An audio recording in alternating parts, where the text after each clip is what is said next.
Magandang hapon po sa ating lahat, lalo na po sa ating nagkakagwapuhang mga hurado.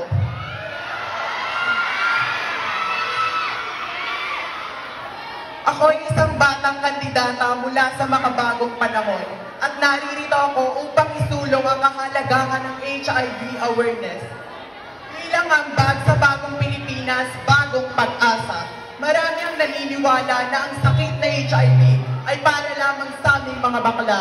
But that is completely wrong. It does not discriminate. Wala itong pinipilihan, minamahal o ng grupong iyong pinabibilangan. Lahat ay maaaring maapektuhan.